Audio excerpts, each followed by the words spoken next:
So heto yung itlog, oh, meron siyang basag. Ayan. So hindi pa natin nailawan yung mga itlog na to. Ayan. Ayan. Ito na, malaki na. Ayan.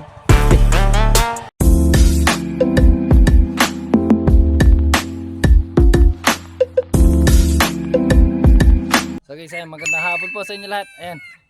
So yung ating mga ibon ay lumilipad pa. Ayan, so oras natin ngayon ay 4:33 na ng hapon. So yung mga young bird natin ay lumilipad pa hanggang ngayon. Ayan, so magpapakain na sana tayo ng ating mga ibon.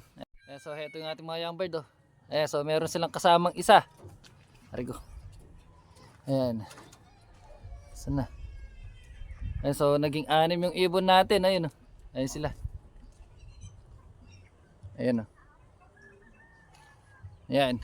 So tingnan natin kung papasok sa loft natin yung kanilang kasama. Eto, so kanina pa nila kasama yan. Ayan sila, yun, lumayo na naman. Ayan. Ayan, so habang lumilipad yung ating mga young bird ay eto. So ipapakita ko lang yung ating mga breeder. Ayan, so may napansin ako dito sa itlog ng ating breeder dito sa may baba. Ayan, so eto. Yung ibon natin dito, ayan. Ayan, so ayan. So napansin ko lang kanina nung bibigyan ko sana ng patoka ayan yung isang itlog nila. Sana? Ito ba? Ayan dito yung isa. Ito. Sana? Ayan, oh. Ayan, siguro tinamaan sa bato to. Ayan, oh, meron siyang ayan, oh, muntik na mabutas. Ito na yung ating mga young bird. Ayun. So kasama pa nila yung ating bisita. Ayun, umalis na yung bisita natin. So ito na yung ating mga young bird. Ayan, so yung kasama nila ay umalis na. Ayan, so hindi man dumapo dito sa ating loft.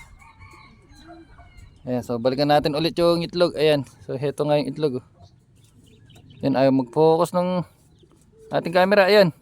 Ayan, oh. Ayan, so heto. Ayan, ang dumi pa ng ating kamay. Ayan, so heto yung itlog. Saan na?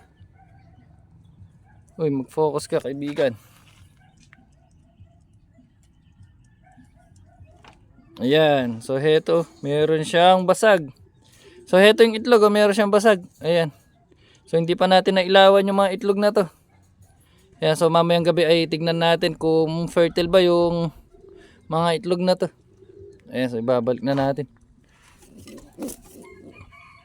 Ayan.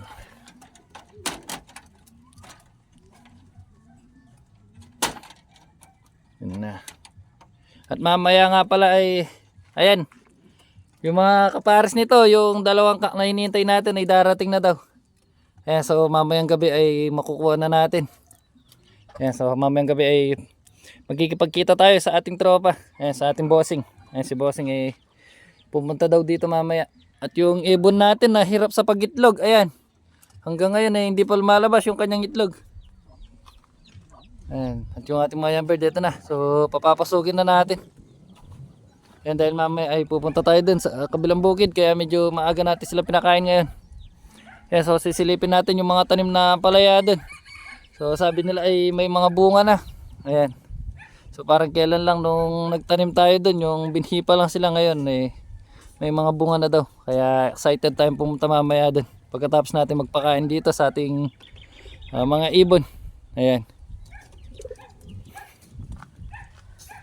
So heto na yung ating mga young bird.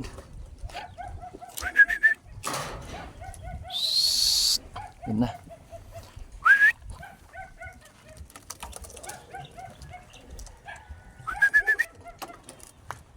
Ano yan? Aloy, lumipat pa yung isa.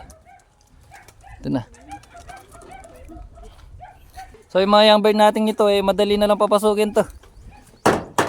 Ayan, so yun na sila takot sa ating stick ngayon. Dahil ayun nga, sanay na. Uy. Ayan, so pumasok na sila.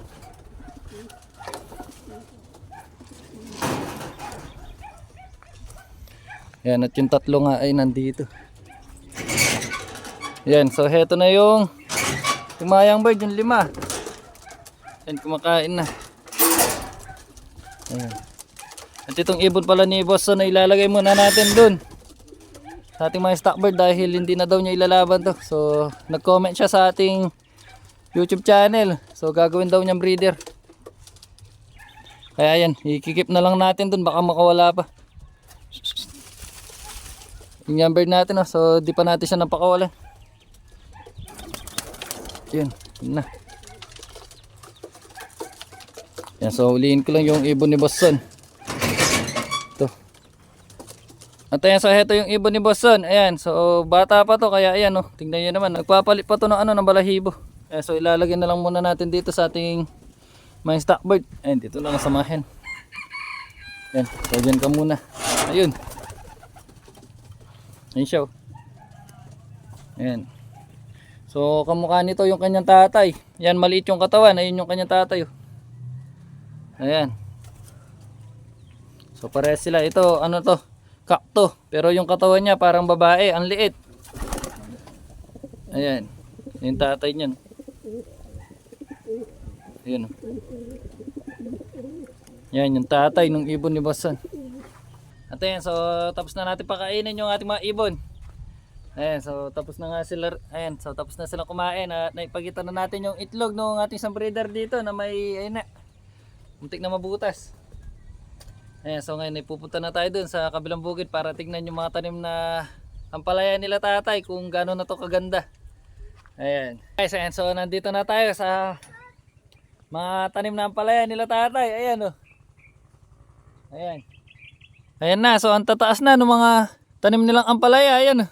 Parang kailan nga lang nung nagtanim tayo dito, yung buto pa sila. Ayan, so ngayon na, oh. Ang tataas na. Yan, tapos may mga ano, no, may mga bulaklak na. Ayan, so panigurado yung iba dito ay may mga bunga na. Ayan, oh, tataba. Ayan. Ayan, so nalagyan na rin nila ng mga gantong tali. Ayan. So dito nga kakapit yung mga ano niyan, yung mga palaya pag umakyat. Ayan, oh, yung ganyan. Ayan. Ayan, oh, ang daming bulaklak ng mga ampalaya.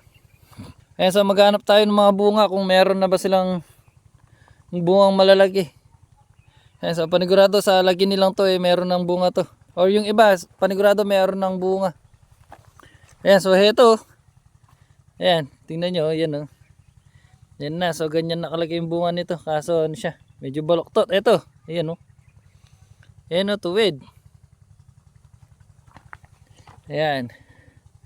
So ito pa lang yung nakita nating malaki. Pag ikot-ikot pa tayo, baka makakita pa tayo ng mas malaki. Ayan. Ayan, so alas 5 mahigit na, pero yung araw ayun, oh, taas pa. So ang ganda nung sikat ng araw. Ayun, so heto, may nakita na ako dito. Ayan. Heto. Ayan. Ayan. Heto, no, malaki na. Ayan. Nung nakaraan, nung nagtanim tayo dito, yung buto pa lang sila. Na may, yung buto pa lang na may ugat. Ayan. Pero ngayon tingnan nyo, may mga bunga na. So ilang araw na lang ano na yan, pwede na pitasin. Siguro mga ano pa, 4 na araw or 5 araw, pwede na silang magpitas dito. Kasi mga ilan pa lang yung mapipitas nila. Dahil ayan, konti pa lang yung mga bunga nila. Pero magandang ano na to, magandang senyales dahil ayan, may mga bunga na sila. Ayan.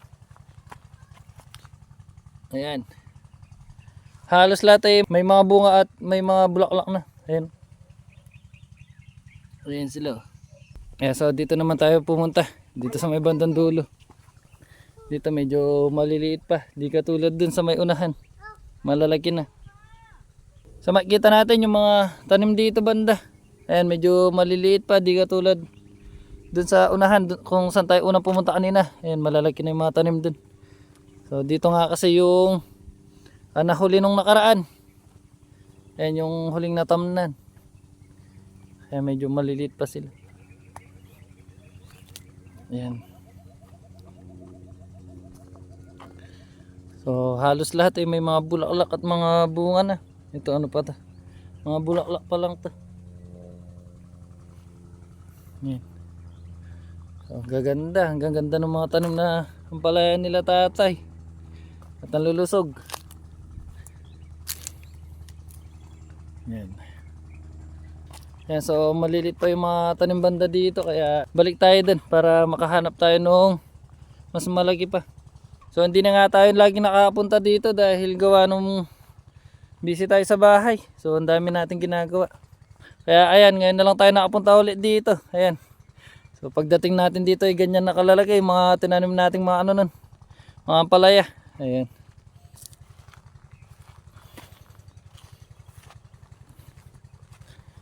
Yan. Yan yung kanina. So ito yung kanina yan. So ganyan lang kalaki yung nakita natin. Ayan. At ayan, so nakita naman natin na yan, malaki na yung mga tanim na palayan nila tatay. At may mga bunga na nga. So ang daming bulaklak ng mga palaya. Yan. At medyo matataas na yung mga tanim. Ayan. Halos mataas na sa akin yung iba. Yan. Yan, ang ganda ng tanawin. No?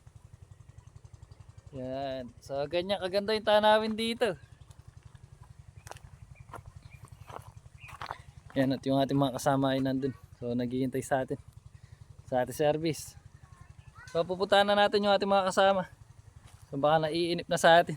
So sumaglit nga lang tayo dito para makita yung mga tanim na palaya nila tatay. Kung gano'n na kaganda tsaka gano'n na sila kalalaki.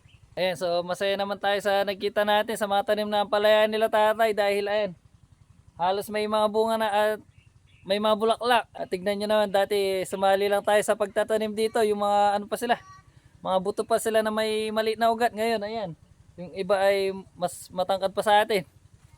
Ayan, tapos may mga bunga ng siguro 3 or 4 or mga 1 week pa siguro. Pwede nang pitasin yung ibang mga bunga ng mga tanim na ampalaya na to. Siguro sa susunod na pagpunta natin dito ay ayun, nagpipitas na sila. Ayan, so balikan ulit natin sila pag magpipitas na.